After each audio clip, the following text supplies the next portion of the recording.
Welcome to Pennsylvania Newsmakers, and as always, thanks for watching. Well, the folks from the Pennsylvania Credit Union Association are going to be on here shortly, and they're going to talk about data breaches. No, we're not going to get into the question of whether your cell phone, whether you're being bugged, you're being monitored, or your TV, if you have a little camera up there. But the data breach is important. But first, we're going to hear from Carol Kuniholm. Did I get that right? Kuniholm. You see, I knew I would get that right. She's with Fair Districts PA. We'll get with her and a bunch of very important changes they would like to see made to how we redistrict our congressional districts, and we'll do that in a moment. This is Pennsylvania Newsmakers, a fast-paced, unrehearsed weekly discussion with and about the leaders who shape your world. And now, here's your host, Terry Madonna. Carol Kuniholm, she's sitting right across from me. I'll get that right one of these days. But at any rate, Carol, welcome to the program. We're delighted to have you. Now, you're here to talk about a couple of things, but the big one is how congressional districts, the boundary lines are changed every 10 years, and whether that's fair or not, and what's the rationale behind why it's being done the way it is being done, and what you would like to see differently. I think I got that out right. Well, I would say it's not just congressional districts, it's congressional and legislative districts. I know, but you mostly focus. Well, actually, we're focusing on all of them because we think they're really entwined. Okay. So every 10 years, there's a national census, and the people are counted, and so seats are reapportioned, the congressional seats, and then all the maps are redrawn for the congressional districts and the state legislative districts. House and Senate. Correct. So those are done by our legislators, and what we think is that that's a conflict of interest, that the legislators are basically able to select the voters that they want, to put rules in place, maps in place that manipulate the system in a way that keeps one party in power through the maps in a deep conflict of interest that's not allowed in other countries. Other countries do it through independent, impartial citizens commissions. And some other states. And other states are moving towards that as well. So we feel like there's a big problem in Pennsylvania, and we would like to see it change. All right, just to make sure that we're all on the same page here. After the decennial census in Pennsylvania, the state legislature, by an act, by a law, passes the redistricting. They create new boundaries in the law. It goes to the governor. The governor can sign it or veto. The last two censuses and the redistricting that took place, the Republicans were in both the House and the Senate and the governor's office. And so they were able to draw districts that favored them. But you and I talked about this before. This is the Democrats do the same thing in states they control. So we're not picking on Republicans. We're talking about the process. Right. It's a conflict of interest built into it. And in some states, the Republicans have been very effective. In some states, the Democrats have been very effective. And we think your vote should not count or not count, depending on who happened to draw the maps. And because the Republicans have not done much better in controlling state legislatures beginning in 1910, we saw really a profound change that took place in the reorganization of the congressional districts in 2011. I think I got that right. Yeah, so what happened in 2010, Karl Rove said famously in the Wall Street Journal, he said, he who controls the mapping process controls Congress. Okay. And the idea was if you can control state legislatures, then you can flip congressional seats so that you can control Congress. So Congress is the big win, because if you control Congress, you control things like international trade regulation, everything. Yeah. So many international companies want to control Congress. What they realized was if you took that international money, which was flowing freely in the wake of Citizens United in 2010, that Supreme Court decision, if you took that money and put it into state legislative races, Pennsylvania House districts, Pennsylvania Senate districts, you could grab control of the legislature, and then you could put more seats into Congress. All right, we're going to run to a break. When we come back, Carol's brought a nice map. It's transitional. It shows going back to the 1950s to today for one of our congressional districts. Pretty interesting. We'll take a look at that after these words. This broadcast of Pennsylvania Newsmakers is presented by the Pennsylvania Chamber of Business and Industry, the statewide voice of business, and by the Pennsylvania State Education Association and Partners for Public Education, bringing the power of a great education to our schools, our students, and our communities.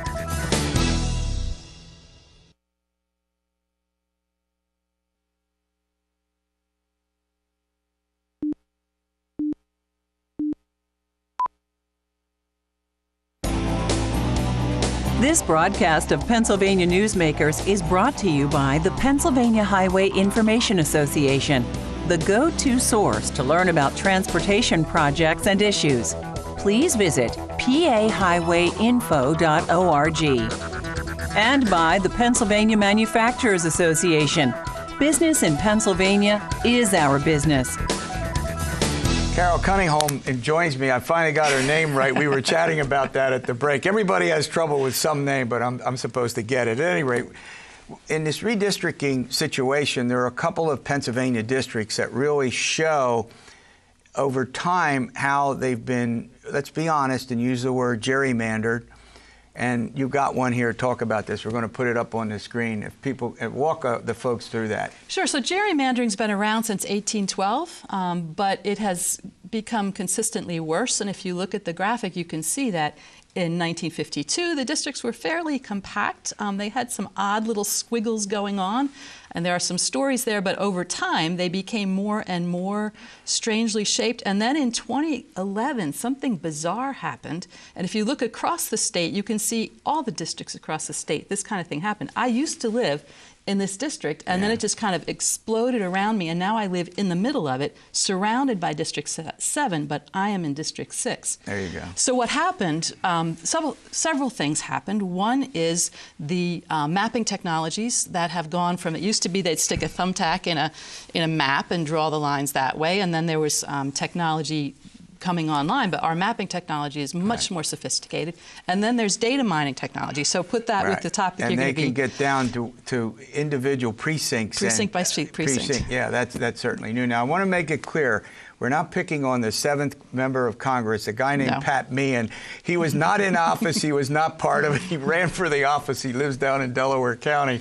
So we're not picking on Congressman Meehan. I want to make that very clear. And I'm sure you're smiling. You agree with me. Yeah. It's a process that we're talking about here, about whether.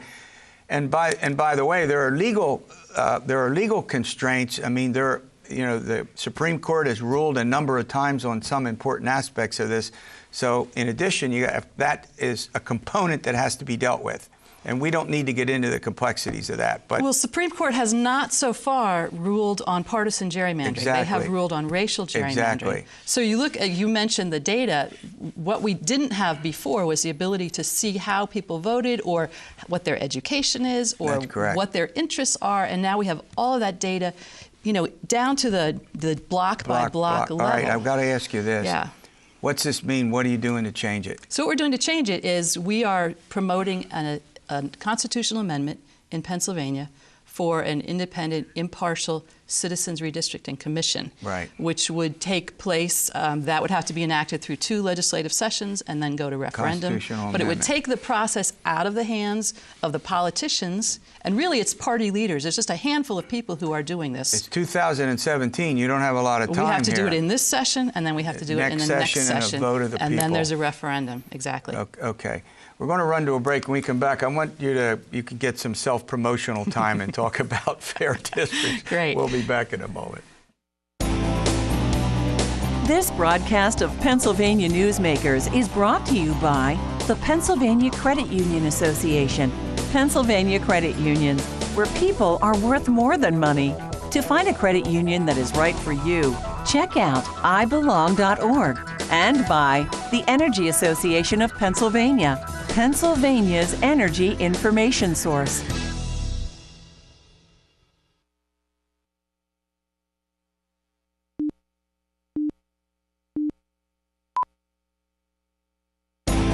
This broadcast of Pennsylvania Newsmakers is presented by the Hospital and Health System Association of Pennsylvania, working towards a healthy Pennsylvania.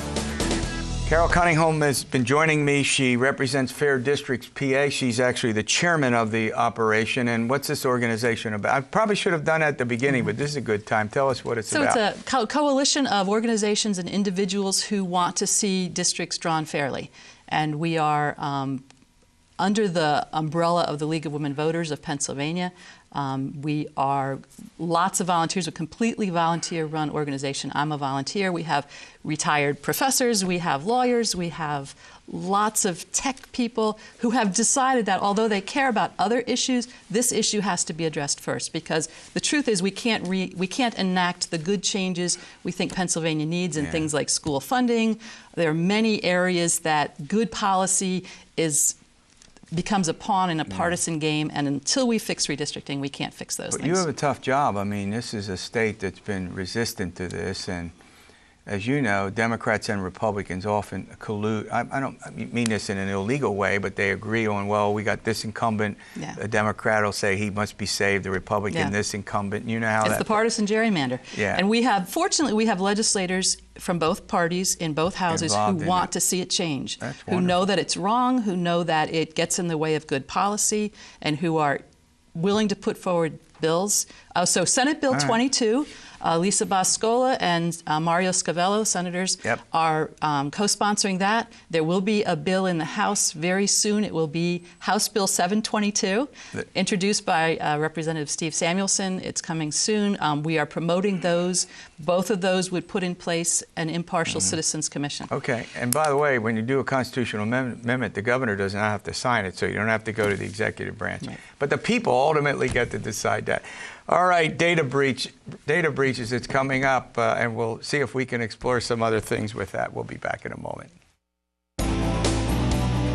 This broadcast of Pennsylvania Newsmakers is brought to you by the Pennsylvania Medical Society. Inspired physicians committed to the good health of Pennsylvanians and the advancement of the practice of medicine. And by the Pennsylvania Healthcare Association, advancing quality, improving lives.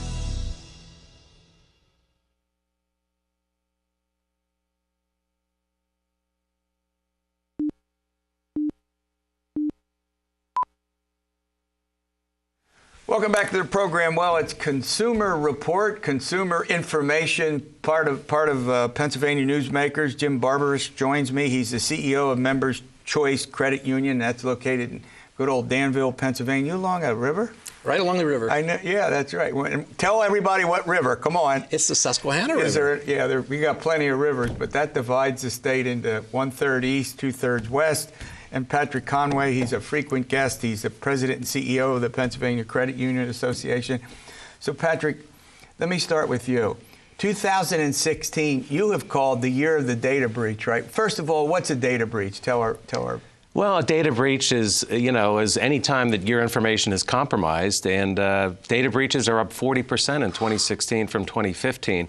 And we see it every day, and so we're encouraging consumers to really be careful and to protect themselves. And in this day and age, it's a real problem. Yeah. I want to read this list off to the folks out there so they understand the variety of places where these breaches have concerned. Go ahead. The Yahoo breach was $500 million. Oh, my. The Arby breach, which just Arby's, that mean when you go out and buy fast food? Fast food. This happened in January of this year, was $350,000. But the U.S. Office of Personnel Management, 21.5 million records. T-Mobile, 15 million records. Premier Blue Cross, 11 million, and Scott's Trade, 4.6 million. So tell me this. This runs across a gamut. The food business, the government. It does. Healthcare, retail. And how you invest your money, right? Scott Trade, isn't that it? Yeah. Absolutely. Yeah, go ahead. But I would tell you, though, Terry, that financial institutions are at the lower end of the list. We take this very seriously. So does that mean, what are you doing? Well, I think we preach to our members the best defense is a great offense. Things like your password. How many people use one password for everything they do? So think about that. If they breach the data and get your password, then they've got you. So do things like have separate passwords for all the applications and things that you do. And change them periodically. Yeah, that's the hardest thing. And you can buy an app that you can load them in that's encrypted so that you don't have to use the excuse, well, it's so much easier just to have one password. I hate to tell you guys what I do. I write them down on a piece of paper, and it is very close to my heart. You know what I mean? I have them all written down. I'm serious. I write them all down, and it's up to 2 pages because of all that we do. I'm not trusting anything. But, all right, so you also make the point that credit and debit card information is the most frequently breached. It is, and the point that we like to make, Terry, is that, you know, in this day and age, consumers are using credit and debit cards more than ever before, and they're safe. You know, their liability is zero in most cases, or very limited. Like $50 or whatever. Exactly. So, you know, we don't want folks to feel that they shouldn't be using debit and credit cards, but they should be doing things, as Jim indicated, you know, to protect themselves. And what you're doing with a number of passwords, for example, Keep them all, you know, a piece of paper. Maybe that's not wise either, but.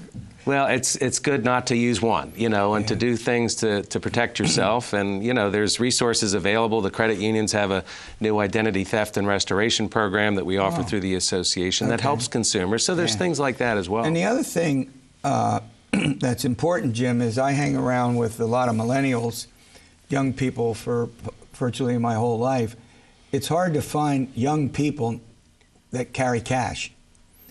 And in some ways, you're telling me that's not a bad thing. Because, go ahead. I mean, I think back to the time when I was younger, back in the 70s.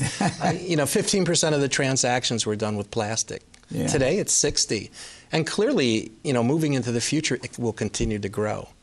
But I will say this, and I tell this to all my millennial friends, you know, the tools that you use, the mobile banking platforms, the home banking things that we didn't have years ago, they have built-in systems to help you protect yourself, like alerts. Sign up for those alerts, so if there's activity that's going on your card, they'll send you a text or send you an email. And get your credit report every year. You can do that. Yeah, there are things that, I mean, you can do, and I don't know. I'm sure I'm guilty of not doing. I know we have a lot of, my wife handles this, we have a lot of alerts that come up when things do. I even you get alerts on your, if you use different servers, but the same email account, it says, do you want to know if somebody logs in from another account? And sometimes I don't even say yes. You would think, well, maybe I ought to know that, right? Right, and take advantage of the technology can help detect a data breach as well. So as a consumer, taking advantage of those alerts and being aware of those is important as well. Yeah. Now tell me this, there are things that people can do if you lose your credit or if you get your credit stolen, that's a problem. But there are steps that and it's not easy, let me tell you. We have had people in our family who have had their identity stolen. And to put it in the vernacular, it ain't easy when you try to restore that. Go ahead, talk about it. There are a lot of great companies. We have one, Sherpta, that's affiliated with our association. They're the experts. I think that's what I would tell people. It's kind of tough on your own, you know, to think about all of those accounts that you have access to, what the passwords, who do I contact, what's their phone number. Clearly, looking at a partner like that makes it a lot less painful. But I can tell you it's a painful experience when it does happen. So let's repeat this about the consumer exposure with credit cards so people fully understand it. You call it zero liability. Right. For Visa and MasterCard, there is no liability for the consumer. And on other cards, you know, retailer cards, for example, you know, it's limited at $50. So again, it's safe to use debit and credit cards. It's a convenient way to shop. But we encourage consumers to be aware of this serious problem and to do things to protect themselves. Yeah, one of the things that strikes me that I think all of us, we get a little, I won't say maybe sloppy and lazy, and we have so many credit cards and so much data being thrown at us. It's very time consuming. I mean, at most colleges, Franklin and Marshall included, we have experts, you know, that come up and help you and work on that sort of thing, and they're always aware of these breaches. It's not just limited to credit cards, it's going on all over the place. You know, student records, I mean, you can go through the things. And many colleges are taking it very, very seriously. I know we do at F&M. But is there some general guidelines that people should be following? Yeah, I think that it's really awareness. I think is the big thing. We tell our members, if you're traveling, let us know. I can tell you that when we get a list, and we constantly get lists from the card processors of card numbers that they feel were on a compromised, we shut their card down. Right. We take a very aggressive to try to protect them. A heck of an inconvenience, and it upsets some members, but in the end, it saves them and saves the financial institution, because we're the ones that bear the cost. Sure. And I know people who, and some might complain, well, this happened and I have to call every time I make a purchase because, or somebody calls me from a credit card company, did you make purchase A or purchase B? And let's be honest, we all probably roll our eyes at it.